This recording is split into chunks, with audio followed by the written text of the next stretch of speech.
Hello students, good morning and welcome to English class. हम लोग chapter 5 कर रहे थे ग्रामर का, प्रोनाउंस। एक बार प्रोनाउंस की डेफिनेशन फिर से क्लियर कर लेते हैं। प्रोनाउंस वो होते हैं जो वर्ड्स नाउन की जगह पे यूज होते हैं, उनको हम प्रोनाउंस कहते हैं। जैसे he, she, him, they, them, it. इनके प्रोनाउंस के 9 काइंड्स हैं। हमने फर्स्ट 4 किए थे। फर्स्ट किया था हमने पर्सनल प्रोनाउन, फिर रिफ्लेक्सिव प्रोनाउन, फिर एम्फेसाइजिंग और नेक्स्ट 4th किया था डेमोन्स्ट्रेटिव प्रोनाउन। और आज हम करेंगे interrogative pronoun 5th part. The pronouns which are used for asking questions are called interrogative pronouns. जो प्रोनाउंस क्वेश्चन पूछने के लिए यूज होते हैं उनको कहते हैं interrogative pronouns. For example what, who, whom, whose। The pronouns who, whom and whose are used for persons. Who, whom and whose को हम persons के लिए use करते हैं। The pronouns what is used for things और what को things के लिए use करते हैं। The pronoun which is used for particular person or thing. Which को हम किसी particular person और thing के लिए use करते हैं। For example, what is the matter? Which book do you want? Whom are you waiting for? Who is making the noise? Whose pen is this? सारे हमने ये क्वेश्चन सेंटेंसेस हैं, question पूछने के लिए ये वाले प्रोनाउंस हम यूज करते हैं। एक्सरसाइज सी है आपकी, write down the correct interrogative pronoun in the blanks. आपने करेक्ट इंटेरोगेटिव प्रोनाउन के साथ ब्लैंक फिल करनी है। जैसे dash will give the correct answer. जैसे टीचर पूछते हैं आपसे कि कौन सही आंसर देगा, who will give the correct answer. Clear. Next है हमारा possessive pronoun. The pronouns which indicate possession are called possessive pronoun. जो पोजेशन को बताते हैं वर्ड्स उनको कहते हैं हम possessive pronoun. For example mine, ours, yours, his, her, its, theirs.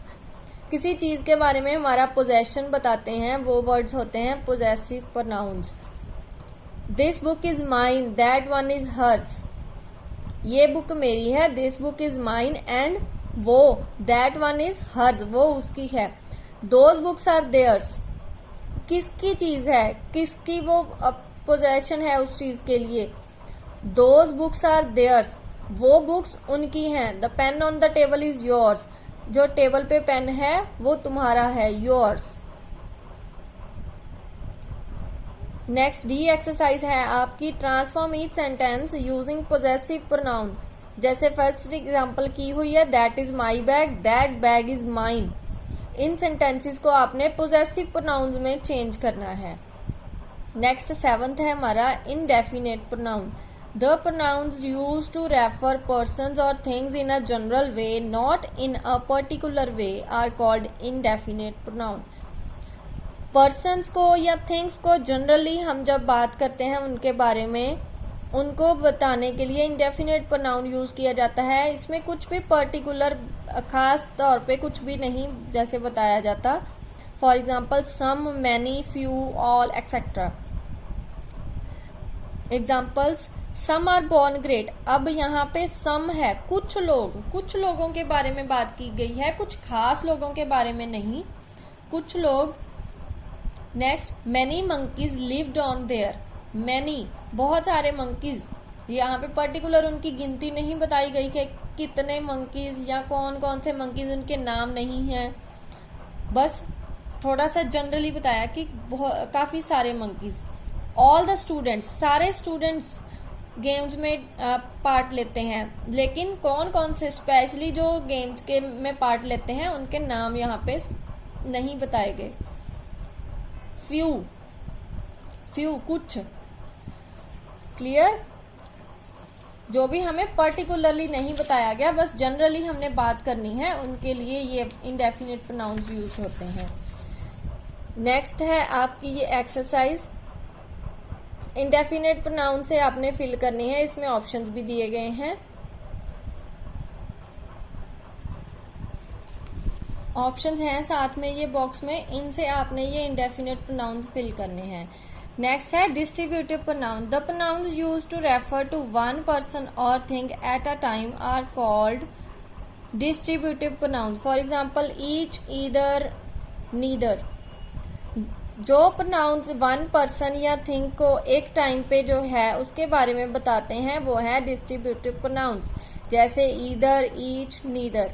Examples देखिए, either of the teams can win the match, each of them will get a prize, neither of them wants to go. Each हर एक, उनमें से, सब में से एक। Neither दोनों में से कोई भी नहीं या तीनों में से कोई भी नहीं। Remember, either and neither are used only for two persons और थिंग्स। ईदर और नीदर सिर्फ टू पर्सन्स के लिए यूज किए जाते हैं या थिंग्स के लिए, तीन के लिए नहीं, सिर्फ दो पर्सन्स के लिए। Each is use to refer to one out of two और मोर पर्सन्स और थिंग्स, और ईच यूज किया जाता है एक के लिए, आउट ऑफ टू और मोर, दो और दो से ज्यादा में से एक को रेफर करने के लिए ईच यूज किया जाता है। नेक्स्ट आपकी एक्सरसाइज है, choose the correct pronoun and complete the following sentences. इसमें भी आपको ऑप्शंस हैं, साथ में ऑप्शंस में से आपने फिल करना है। नेक्स्ट है आपका relative pronoun, the pronouns which join two sentences and refer to nouns mentioned earlier are called relative pronouns. For example who, whom, whose, that, which। जो प्रोनाउंस टू सेंटेंसेस को join करते हैं और nouns को refer करते हैं जो कि मेंशन किए गए हैं पहले ही सेंटेंस में, उनको कहते हैं relative pronounce.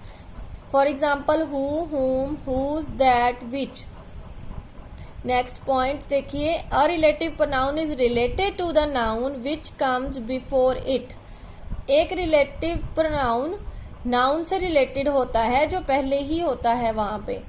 The noun which comes before it is called its antecedent.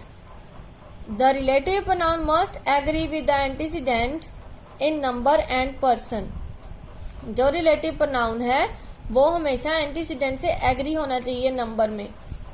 Examples, this is the man whose children are in Saudi Arabia. ये वो इंसान है, वो मैन है जिसके बच्चे, जिसके बच्चे सऊदी अरेबिया में हैं। अब हुज वर्ड यहाँ पे दो सेंटेंसेस को ज्वाइन करता है। एक सेंटेंस है दिस इज द मैन, दूसरा सेंटेंस है children are in Saudi Arabia. Two sentences को ज्वाइन करता है ये वर्ड, ये है relative pronoun. This is the waiter who served us yesterday. अब ये भी टू सेंटेंसेस को हु ज्वाइन करता है, बीच वाला वर्ड, ये है रिलेटिव प्रोनाउन।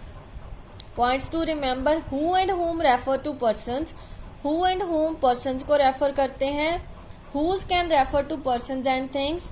हुज पर्सन्स या थिंग्स को रेफर कर सकते हैं। That can refer to persons, animals and things. That persons को, एनिमल्स को और थिंग्स को रेफर कर सकता है। और नेक्स्ट आपकी जी एक्सरसाइज है, join the following pairs of sentences using relative pronoun. ये आपने टू सेंटेंसेस दिए गए हैं, उनको ज्वाइन करना है रिलेटिव प्रोनाउन से, जैसे फर्स्ट एग्जांपल आपकी की गई है, बाकी के आपने सेंटेंस करने हैं। And that's all for today. और चैप्टर यहाँ पे खत्म होता है। होपफुली आपको सारा चैप्टर समझ आ गया होगा। Thank you so much.